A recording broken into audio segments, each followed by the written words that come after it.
Olá! Façamos hoje a leitura do capítulo 4 do livro de Levítico, da Bíblia Sagrada.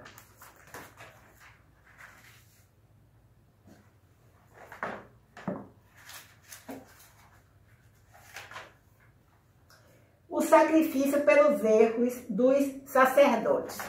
Levítico 4:1. Falou mais o Senhor a Moisés, dizendo, Levítico 4:2. Fala aos filhos de Israel, dizendo, quando uma alma pecar por erro contra alguns dos mandamentos do Senhor, acerca do que se não deve fazer, e fazer contra algum deles, Levítico 4:3. Se o sacerdote ungido pecar para escândalo do povo, oferecerá pelo seu pecado que pecou um novilho sem mancha ao Senhor por expiação do pecado. Levítico 4:4. E trará o novilho à porta da tenda da congregação perante o Senhor, e porá a sua mão sobre a cabeça do novilho, e degolará o novilho perante o Senhor. Levítico 4:5. Então o sacerdote ungido tomará do sangue do novilho e o trará à tenda da congregação. Levítico 4:6. E o sacerdote molhará o seu dedo no sangue e daquele sangue espargirá 7 vezes perante o Senhor diante do véu do santuário. Levítico 4:7. Também porá o sacerdote daquele sangue sobre as pontas do altar do incenso aromático perante o Senhor, altar que está na tenda da congregação, e todo o resto do sangue do novilho derramará à base do altar do holocausto, que está à porta da tenda da congregação. Levítico 4:8. E toda a gordura do novilho da expiação tirará dele a gordura que cobre a fressura e toda a gordura que está sobre a fressura. Levítico 4:9. E os 2 rins e a gordura que está sobre eles, que está sobre as tripas, e o redenho de sobre o fígado com os rins tirará. Levítico 4:10. Como se tira do boi do sacrifício pacífico, e o sacerdote a queimará sobre o altar do holocausto. Levítico 4:11. Mas o couro do novilho e toda a sua carne, com sua cabeça e as suas pernas e as suas entranhas e o seu esterco. Levítico 4:12. Isto é, todo aquele novilho levará fora do arraial, a um lugar limpo, onde se lança a cinza, e o queimará com fogo sobre a lenha, onde se lança a cinza se queimará. O sacrifício pelos erros do povo. Levítico 4:13. Mas se toda a congregação de Israel errar, e o negócio for oculto aos olhos da congregação, e se fizerem contra algum dos mandamentos do Senhor, aquilo que se não deve fazer, e forem culpados, Levítico 4:14, e o pecado em que se pecarem for notório, então a congregação oferecerá um novilho por expiação do pecado, e o trará diante da tenda da congregação. Levítico 4:15. E os anciãos da congregação porão as suas mãos sobre a cabeça do novilho perante o Senhor, e degolar-se-á o novilho perante o Senhor. Levítico 4:16. Então o sacerdote ungido trará do sangue do novilho a tenda da congregação. Levítico 4:17. E o sacerdote molhará o seu dedo naquele sangue e o espargirá 7 vezes perante o Senhor diante do véu. Levítico 4:18.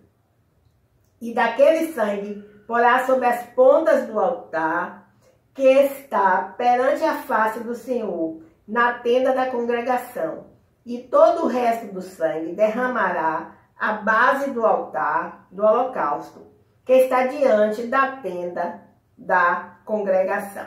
Levítico 4:19. E daquele sangue porá sobre as pontas do altar que está perante a face do Senhor, na tenda da congregação. E todo o resto do sangue derramará à base do altar do holocausto, que está diante da porta da tenda da congregação. Levítico 4:19. E tirará dele toda a sua gordura e queimá-la sobre o altar. Levítico 4:20. E fará este novilho como fez ao novilho da expiação. Assim lhe fará o sacerdote por eles. Fará propiciação e lhe será perdoado o pecado. Levítico 4:21. Depois levará o novilho fora do arraial e o queimará como queimou o primeiro novilho. É a expiação do pecado da congregação. Levítico 4:22. O sacrifício pelos erros de um príncipe. Quando um príncipe pecar e por erro fizer contra algum de todos os mandamentos do Senhor, seu Deus, aquilo que se não deve fazer e assim for culpado, Levítico 4:23, ou se o seu pecado no qual pecou lhe for notificado, então trará por sua oferta um bode tirado de entre as cabras, macho sem mancha. Levítico 4:24. E porá a sua mão sobre a cabeça do bode e o degolará no lugar onde se degola o holocausto perante a face do Senhor. Expiação do pecado é. Levítico 4:25.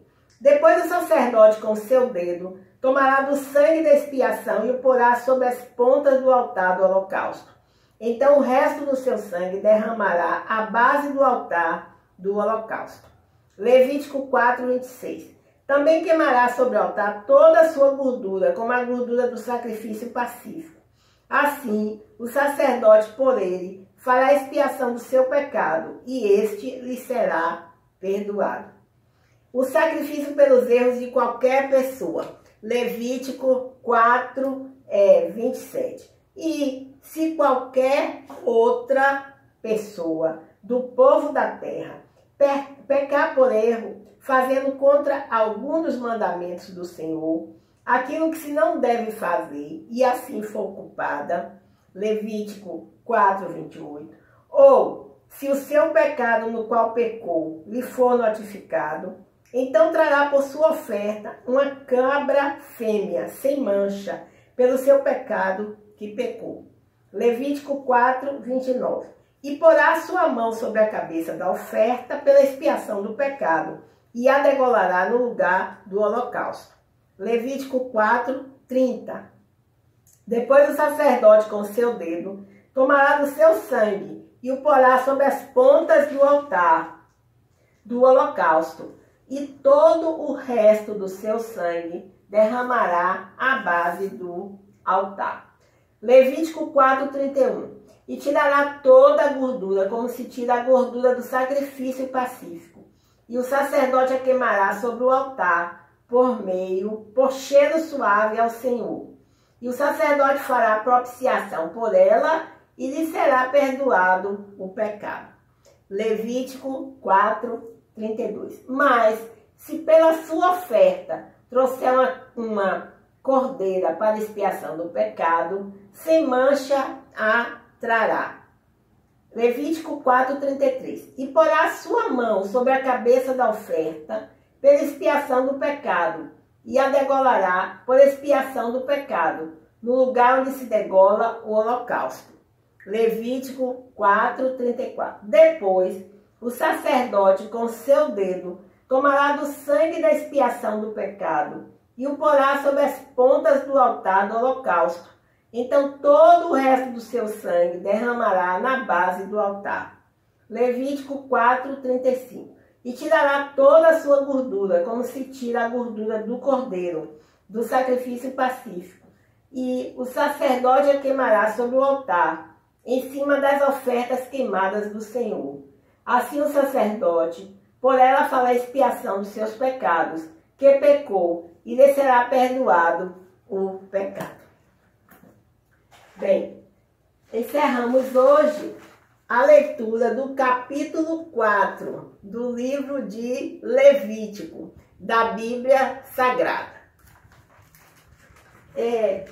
Com relação à leitura da Bíblia, nós temos aqui neste livro, eu já apresentei a referência, Força para Viver, né? Que foi publicado pela Fundação Arthur S. de Moss, por Jamie Buckingham, no ano, e essa publicação é a primeira edição de 1987. O autor fala aqui na página 122, leia a Bíblia em busca de detalhes. Então,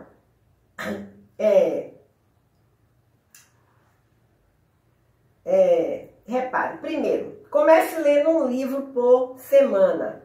Isso não é tão difícil quanto parece. São algumas orientações para a leitura da Bíblia, né? Nós já temos algumas que nós já citamos aqui, mas vamos ver essas orientações. Então, primeiro, comece lendo um livro por semana. Isso não é tão difícil quanto parece. O livro mais longo da Bíblia pode ser lido em uma semana, com leituras diárias de menos de 1 hora. Simplesmente divida o livro que pretende ler em 7 partes iguais. Separe um tempo especial cada dia para a leitura e comece a formar seu hábito de leitura da Bíblia.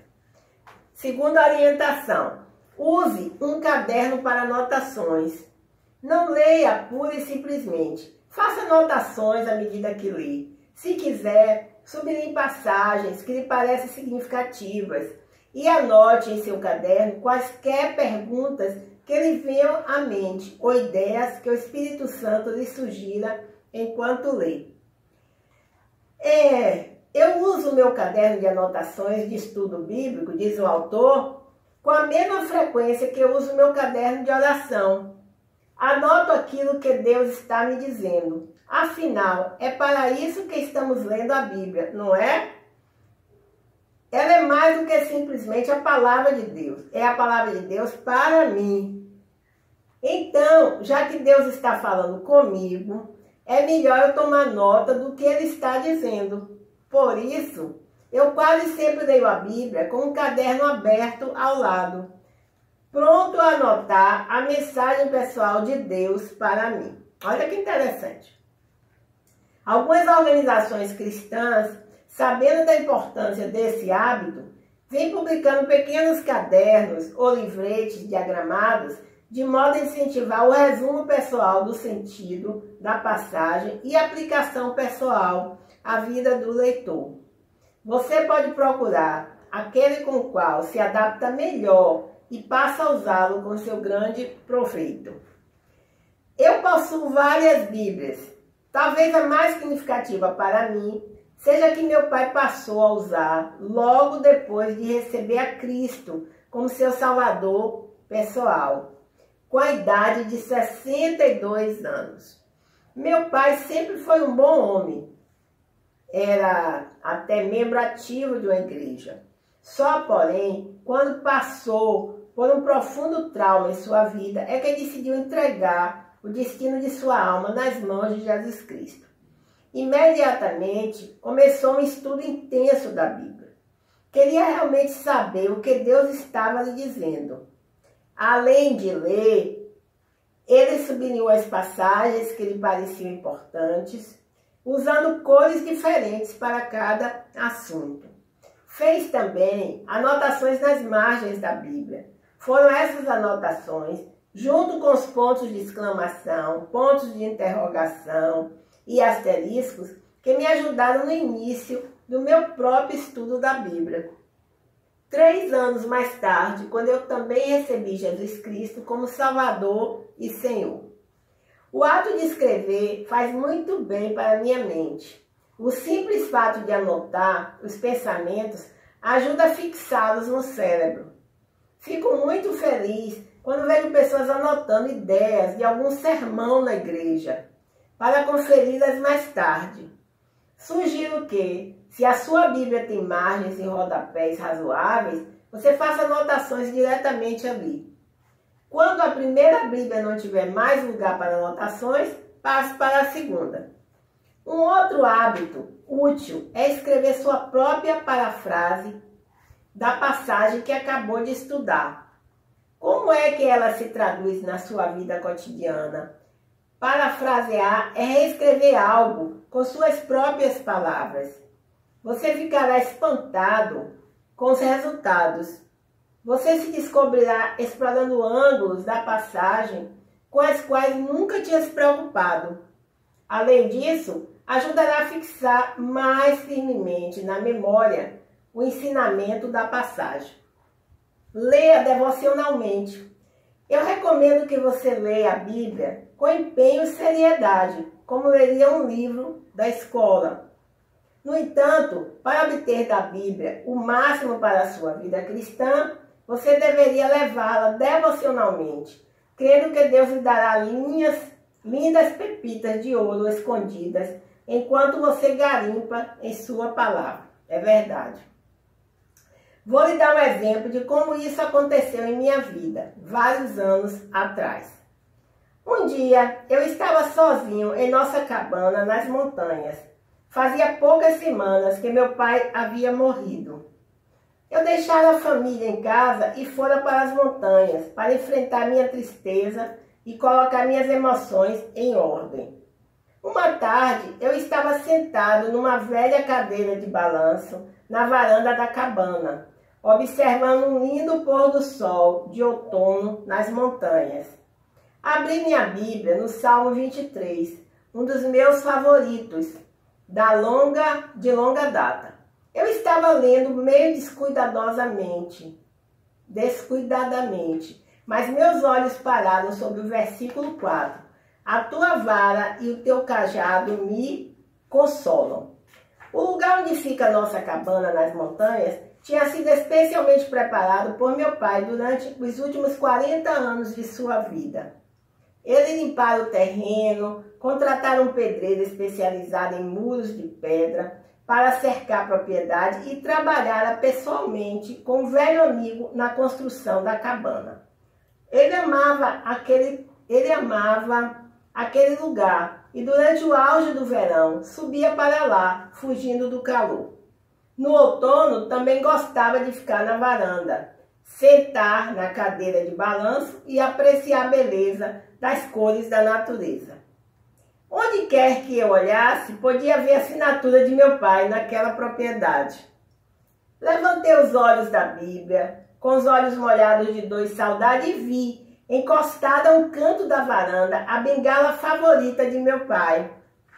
Ele mesmo a esculpira de um tronco encurvado de redodendro. Embora parecesse um porrete irlandês, era muito mais que isso para mim. Eu ainda podia ouvir meu pai falando comigo, um snob segundo-anista na faculdade, ainda longe do Senhor. Papai, que tinha entregue sua vida a Cristo no verão anterior, tinha terminado de esculpir e lixar sua bengala. Exibindo para mim, ele sorriu e disse: de hoje em diante, sempre que você vir esta bengala, lembre-se de que verdadeiro apoio e segurança na vida vem da vara e do cajado de Deus. De repente, minha dor e saudade desapareceram. Em seu lugar ficou a presença de Deus. Leia devocionalmente, emocionalmente e permita que Deus venha ao seu encontro em sua hora de maior necessidade. Talvez através de um simples versículo, um simples e amigável tapinha no ombro. Então, assim, é uma sugestão de leitura da Bíblia, desse autor, e realmente aplique esses ensinamentos na sua vida. Faça segundo esta orientação. Leia a Bíblia e espere o Senhor falar com você no seu coração.